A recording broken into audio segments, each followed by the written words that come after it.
नमस्कार दोस्तों, स्वागत है आपका एग्ज़ाम वॉरियर में। तो आज हम करने वाले हैं मैथ की क्लास नंबर 23। इसमें मैं आपको परसेंटेज का पार्ट 2 करवाने वाला हूं। जिन्होंने प्रीवियस क्लासेस नहीं देखी, डिस्क्रिप्शन में मैं पूरी प्लेलिस्ट का लिंक दे दूंगा, आप वहां से उन्हें ज़रूर चेक करें। और जो नए व्यूवर्स हैं वे चैनल को ज़रूर सब्सक्राइब करें ताकि ऐसी वीडियोज़ उन तक पहुँच सके। तो आज हम बात करने वाले हैं परसेंटेज पार्ट 2 के बारे में। और ये क्लास किसके लिए रहेगी? तमाम उन सभी परीक्षाओं के लिए जिसमें मैथ आता है, क्योंकि अगर मैथ आएगा तो उसमें आपके परसेंटेज के क्वेश्चन पूछे जाने की आशंका रहेगी। तो आप ये सभी एग्ज़ाम्स के लिए है जिसमें मैथ आता है। तो आप देखिए, सबसे पहले आज हम करेंगे पार्ट 2। इसमें मैंने आपको कल जो वीडियो करवाई थी उसमें मैंने एक क्वेश्चन पूछा था आपसे। अगर आपसे पूछा जाएगा कि 49 का 14.28% कितना है, तो मैंने आपसे ये कहा था कि आपने इसे फाइंड करना है। अगर आप इसे फाइंड करोगे तो आप लिखोगे यहाँ पर 49 गुणा फिर 14.28, और इसे आसान करने के लिए आप इस दशमलव को हटाओगे, जिससे आप यहाँ भी 100 लिखोगे, क्योंकि 2 अंक है तो 2 अंक यहाँ पे लिखोगे, 2 0 यहाँ लगाओगे। इससे क्या होगा, आपका क्वेश्चन काफ़ी लेंथी हो जाएगा। लेकिन अगर आपको ये पता होगा कि 14.28 1/7 होता है, फ्रैक्शन में इसे काटोगे तो ये 1/7 आता है। अगर आपको ये मालूम होगा तो आप इसे आसानी से कर पाओगे। और आप इसे आसानी से कर सकते हो ऐसे, जैसे 49 गुणा 1/7, तो ये आपका 7 आंसर आ जाएगा। तो ये मैंने कैसे किया, तो चलिए आपको बताते हैं बेसिक इसका। सबसे पहले आपको ये पता होना चाहिए कि 1/1 गुणा 100 ये कितना होता है? ये होता है 10%, माफ़ कीजिएगा 100%। ये 100% होता है, क्योंकि अगर आप 100 को 1 से गुणा करोगे तो भाग करोगे तो ये 100 ही आएगा। और 1/2 गुणा 100, तो ये कितना होगा? ये होता है 50%। 1/3 गुणा 100 ये होता है 33.33%। और इसी तरह से अगर आप करोगे 1/4 गुणा 100, तो ये कितना होगा? ये होगा आपका 25%। क्योंकि हम यहाँ पर फ्रैक्शन को परसेंटेज में बदल रहे हैं, मैंने शुरू में भी आपको ये सिखाया था। तो 1/5 गुणा 100, तो ये कितना होगा? ये आपका 20% होगा। 1/6 गुणा 100 ये कितना होता है? ये होता है 16.66। अगर आप करोगे 1/7 गुणा 100, तो ये आपके पास आता है 14.28। आप करोगे 1/8 गुणा 100, ये आपके पास बनकर आएगा 12.5%। और अगर आप करोगे 1/9 गुणा 100, तो ये आपके पास बनकर आएगा 11.11%।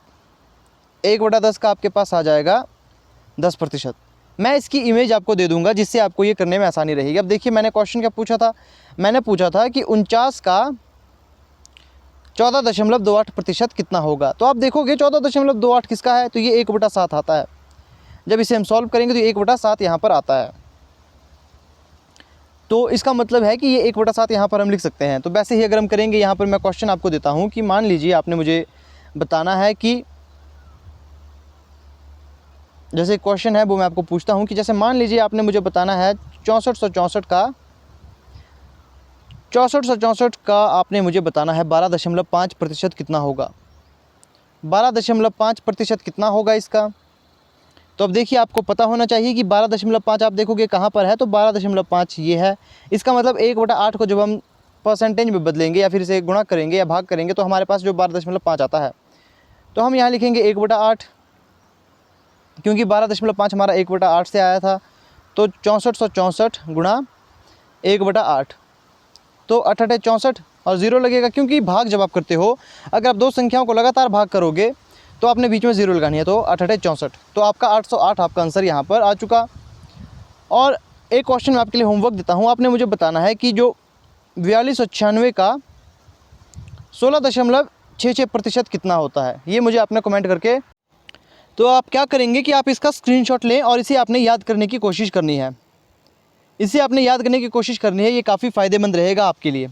अब इससे रिलेटेड क्वेश्चन करते हैं। जैसे यहाँ पर मान लीजिए क्वेश्चन है कि आपने बताना है कि 4240 गुणा 3/5 गुणा 75% गुणा 25%। अब आप इसे क्वेश्चन को करोगे, अगर आप सिंपल करोगे तो काफ़ी टाइम कंज्यूम करेगा, लेकिन आपने यहाँ पर इसे शॉर्ट करना है। शॉर्ट कैसे करोगे? 75% का मतलब होता है 75/100, तो इसे 25 से भाग करोगे तो 25 से कम, 25 नहीं 75, 25 चौके 100, और 25/100 का मतलब होता है 1/4। इसे आपने फ्रैक्शन में बदल लेना है। जब आप इस क्वेश्चन को इस तरह से कर लोगे तो यहाँ पर आप देखोगे, अब आपके पास बचा है 4240 गुणा 3/5। इसे गुणा करोगे आप अब 1/3/4 से गुणा 1/4 से, तो पहले ये जाएगा, देखिए अब 5 से जा सकता है, 8 पंजे 40, तो 8 चौके 20, 4 बजे और 8 पंजे 40, तो ये आपका आ चुका। अब हम इसे 4 से काटेंगे, 4 दूने 8, 4 एकम 4, 4 दूने 8, तो इसे फिर से 4 से काटेंगे कि 5 चौके 20 और 4 तिये 12, और जब आप इसे गुणा करोगे तो आपके पास जो आंसर आएगा वो आएगा,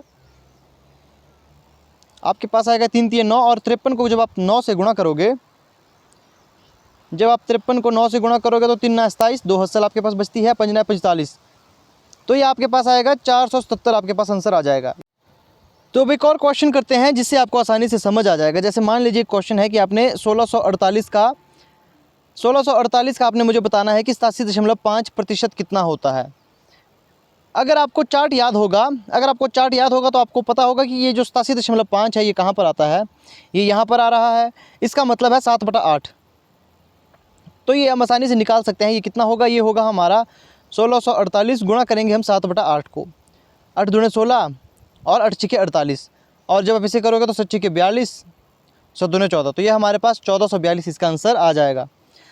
अगर आपको चार्ट याद नहीं रहता है तो आप कैसे करोगे, तो वो उसकी भी एक ट्रिक है। तो आपने क्या करना है, सबसे पहले आप देखोगे यहाँ पर हमारे पास कितना है, 8 है, तो आपने ऐसी संख्या माननी है जिसके साथ हमारे पास 1/8 जैसे, अब जैसे 8 है तो हम 1/8 का हमें मालूम है कितना होता है, तो 12.5%। हमने इस 8 का निकाला, इसका हमें पता था कि 1/8 का करके 12.5% आता है, क्योंकि हमें यहाँ पर 8 को हमने माना और हमें पता है कि 1/8 कितना होता है। 1/8 को अगर हम गुणा करेंगे 100 से तो कितना होता है, वो 12.5 होता है। तो अब हमने 87 तक पहुँचना है, तो हमने इस 12 को गुणा करना है ऐसी संख्या से जिससे हम पहुँचे 87.5 तक। तो आप देखोगे 12 दूने 24, 12 तिये 36, 12 चौके 48, 12 पंचे 60, 12 छिके 72, तो 12 सत्ते 84 होता है। लेकिन जब हम 12 सत्ते 84, तो अगर हम यहाँ पर 12.5 को 7 से गुणा करें, क्योंकि 12 सत्ते 84 होता है, तो अगर हम इसे पॉइंट को गुणा करेंगे तो यहाँ पर देखिए 7 पंजे 35, तो 5 यहाँ पर ऐसा ही आएगा, दशमलव लग गया, 7 दूने 14, 14 में अगर 3 ऐड करोगे क्योंकि यहाँ पर 3 की हसल बची थी, तो यहाँ पर आ जाएगा 7, और 7 एकम 7, तो 8, तो 87.5 ये हमारा पूरा आ रहा है। तो इसका मतलब क्या होगा कि हमने यहाँ पर गुणा करना है 7 का, 8 हमारा एज इट इज़ ऐसे ही आएगा, आपने ऊपर गुणा कर देना है 7 का, जो आपके पास संख्या आएगी उसका आपने ऊपर गुणा करना है, क्योंकि हमने इसे 7 से गुणा किया तब हमारा ये बन के आया 87.5। आपने ऐसी संख्या से गुणा करना है जिससे इसके नज़दीक आए। अगर आपके पास मान लीजिए पॉइंट में कुछ डिफरेंस आ भी रहा है तो आपने उसकी टेंशन नहीं लेनी, आपने उसे ही लेना है। जैसे आपके पास यहाँ पर हमने गुणा किया तो हमारे पास पूरा आ गया, 87.5 आ गया पूरा। अगर आपके पास 87.4 भी आता तो भी आप इसी तरीके से कर सकते थे, ज़्यादा अंतर इसका नहीं पड़ता। तो नेक्स्ट क्वेश्चन की बात करते हैं। जैसे मान लीजिए क्वेश्चन आपके पास आता है कि 360 को आप गुणा करोगे 66.66% से, और फिर जमा करोगे 255 को, फिर गुणा करोगे 6.66% से। तो अब इसे कैसे करेंगे, अब देखिए सबसे पहले आपको पता है 66, इसे आप यहाँ पर सिंपल तरीके से भी सॉल्व कर सकते हो। देखिए यहाँ पर हमारे पास 66 है, 66 का मतलब 0.66 का इसका मतलब होता है 2/3। 2/3 का मतलब क्यों होगा, आपने इस संख्या को ऐसी या तो उसको आपने 100% के करीब लाना है या तो आपने 200% के करीब लाना है, जो ज़्यादा नज़दीक होगा। अब देखिए अगर हम इसे यहाँ पर 66 को अगर हम 2 से गुणा करेंगे तो हमारे पास 6 दूने 12 और 6 दूने 12 तो 142 आ रहा है। तो ये हमारा यहाँ पर 100 या 200 के नज़दीक नहीं है। तो अगर हम यहाँ पर इसको हम 3 से गुणा करेंगे, 3 छिके 18, और यहाँ देखोगे आप 3 छिके 18 तो 198, हाँ ये 200% के करीब है। तो यहाँ इसे लिख सकते हैं हम, तो 66 तो 3 से हमने गुणा किया कितना है, 198 आया। 198 में 2 और जोड़ेंगे तो ये 200% बन रहा है, तो इसके नज़दीक आ रहा है। या तो 100% के नज़दीक आना चाहिए या तो 200% के नज़दीक आना चाहिए। ये ज़्यादा 200 के नज़दीक था तो हमने यहाँ पर मान लिया 200, और यहाँ पर 66 सही 2/3 हमारा आ गया। अब 66 सही 2/3 आ गया, इसे आप ऐसे ही सॉल्व करोगे। अब देखिए यहाँ पर 66 सही 2/3, अगर आपको चार्ट याद नहीं है तो ही आप इस तरीके को अपनाएं। अब देखिए 66 को अगर आप 3 से गुणा करोगे तो कितना आएगा, आपको पता है 198 आएगा, ये हमने अभी देखा। 198 को अगर 2 से ऐड करोगे, क्योंकि आपको पता है इसी गुणा होता है और इसे जमा होता है, तो 198 में तो यहाँ पर 200 बन गया। 203% का आपको पता है कि ये अपने नीचे 100 लेता है, तो इसका मतलब होगा यहाँ परसेंट का मतलब होता है आपको नीचे बटे में 100 लेना होता है, तो गुणा 100 होगा, तो 2 0 से 2 0 गई। इसका मतलब ये कितना है, इसे हमने काट कर बना लिया है 2/3। तो ये 2/3 आ चुका। अब देखिए 6.66%, इसका क्या होगा? अब 6.66% ये किस में आता है? 6.66 का मतलब होता है 6 से ही 2/3। ये आपको कैसे होता है ये आपको पता लग चुका। 3 6 18, तो 20 ऊपर 2 ऐड करेंगे तो 20 आएगा, 20/3, तो यहाँ पर 300 आएगा। तो अब 0 से 0 गया, 2 एकम 2, तो 15, तो 1/15, इसकी जगह हम 1/15 लिख सकते हैं। अब इससे करने का फ़ायदा क्या होगा? अब देखिए इसका फ़ायदा क्या होता है। अब आप देखोगे यहाँ पर कितना है, यहाँ पर 360 है। अब हम गुणा करेंगे 2/3 का, क्योंकि यहाँ पर हमने 2/3 निकाल कर आए। कैसे निकाला ये मैंने आपको अभी बता दिया। अब हम यहाँ पर जमा करेंगे 255 को और फिर गुणा करेंगे 115 को, 1/15 को। अब इसे काटना काफ़ी आसान हो गया। 3 एकम 3, 3 दूने 6, ये हमने काट लिया। अब यहाँ 15 से इसे काटेंगे, 15 एकम 15, तो बचता कितना है हमारे पास? यहाँ पर हमारे पास बचता है,